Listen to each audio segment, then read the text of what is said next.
पाकिस्तानी सेना आतंकियों की घुसपैठ के लिए लाइन ऑफ कंट्रोल पर फायरिंग कर रही है। हमारे जवान शहीद हो रहे हैं, लेकिन पाकिस्तान को बॉर्डर पर और उसके भेजे आतंकियों को कश्मीर में जहन्नुम में भेजा जा रहा है। त्राल में सेना ने जैश ए मोहम्मद के जिन 3 आतंकियों को ढेर किया, उनमें से एक पाकिस्तानी आतंकी था। और हैरानी की बात यह थी कि आतंकी करीब 40 फीट लंबी एक गुफा में छिपे हुए थे। सेना ने कैसे आतंकियों को किसी चूहे की तरह बिल से निकालकर मारा, इस रिपोर्ट में देखिए।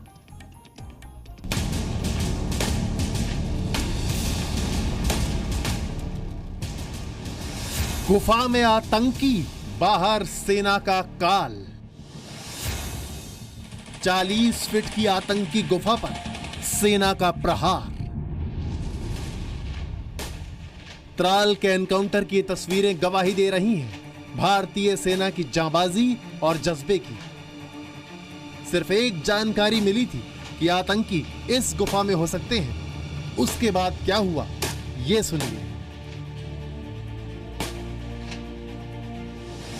हमें खबर मिली कि इस फॉरेस्ट के अंदर एक हाइड है जिसमें कि जैश के 3 आतंकवादी छुपे हुए हैं। तो ऐसे ही एक स्पेक्युलेटिव फायर हमने वहां पे किया, ये देखने के लिए कि कहीं से कोई रिएक्शन आता है कि नहीं। पिछले 1 महीने से जैश ए मोहम्मद के 3 आतंकी त्राल के जंगलों में एक पहाड़ी के ऊपर 30 से 40 फीट बड़ी गुफा में रह रहे थे। हैरानी की बात यह है कि इस गुफा में आतंकियों के रहने खाने पीने का पूरा इंतजाम था। इस गुफा में 1 महीने का राशन भी रखा मिला। सेना ने जब गुफा को घेर लिया तो मौत को करीब आता देख एक आतंकी ने भागने की कोशिश की, जिसे 5 मिनट में मार गिराया गया। बाकी 2 आतंकियों को बाहर निकालने के लिए पुलिस ने टीयर गैस और स्मोक का इस्तेमाल किया। गुफा के बाहर लगी आग आपको अंदाजा दे रही होगी कि आतंकियों को सेना की भभक किस कदर भारी पड़ी होगी। 3 आतंकियों में से एक पाकिस्तान का था, जबकि 2 कश्मीर के रहने वाले थे। पाकिस्तानी आतंकी का नाम हसन भाई और बाकी 2 का नाम मुख्तियार बमद और परवेज अहमद है। सूत्रों के मुताबिक ये तीनों आतंकी अमरनाथ यात्रा पर हमला करने की फिराक में थे। तो अंदर से एक आतंकवादी 5 मिनट के अंदर ही हवा में फायर करते करते नीचे उस नाले की तरफ भागा और अंधाधुंध उसने कई बारी हमारे ऊपर गोली चलाई। तो उसको हमें न्यूट्रलाइज करने में कुल मिलाकर 5 मिनट और लगा होगा। त्राल एनकाउंटर में मारे गए तीनों आतंकियों को मिलाकर इस साल अब तक कश्मीर में 105 आतंकियों का एनकाउंटर हो चुका है। इस बीच आई खुफिया रिपोर्ट के मुताबिक जम्मू कश्मीर के कुलगाम में 27 नए आतंकी सक्रिय हुए हैं। पिछले दिनों जब सेना ने 250 से ज्यादा सक्रिय आतंकियों की लिस्ट बनाई थी, उसमें कुलगाम के 25 आतंकी थे। दक्षिण कश्मीर का ये वो इलाका है जहां कई पाकिस्तानी आतंकी छिपे हैं। कुलगाम में शनिवार की शाम को सीआरपीएफ के गश्ती दल पर आतंकियों ने ग्रेनेड से हमला किया था। उसके लिए सिक्योरिटी फोर्सेस बधाई के पात्र हैं, क्योंकि जब पिछले कई दिनों से देख रहे हैं कि कई मिलिटेंट्स मारे जा रहे हैं, उनके मारे जाने से सिचुएशन कंट्रोल में आएगी और पॉलिटिकल डायलॉग के लिए स्थिति पैदा होगी। आतंकी जिस भी बिल में छुपे होंगे, सेना उन्हें ढूंढ लेगी और यूं ही ढूंढ कर जहन्नुम तक पहुंचाएगी। खालिद हुसैन के साथ ब्यूरो रिपोर्ट, जी मीडिया।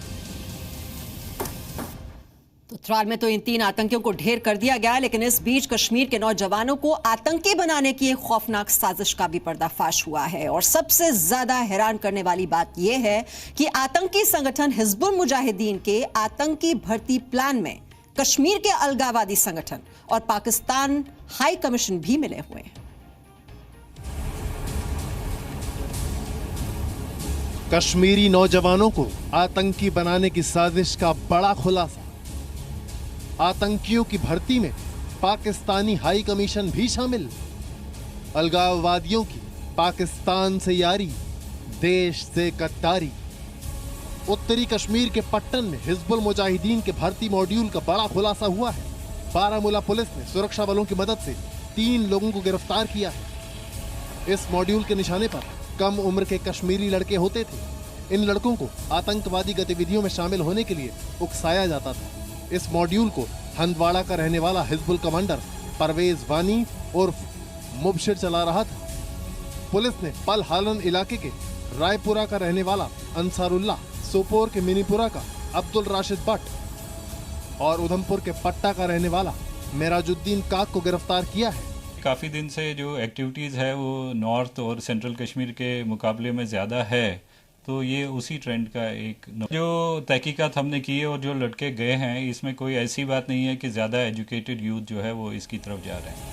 गिरफ्तार आतंकियों में से एक अब्दुल राशिद भट्ट मई में पाकिस्तान गया था। राशिद भट्ट को हिजबुल ने पीओके में खालिद बिन वलीद आतंकी कैंप में ट्रेनिंग दी थी। राशिद भट्ट को पाकिस्तान हाई कमीशन के दिल्ली के ऑफिस से पाकिस्तान का वीजा मिला था।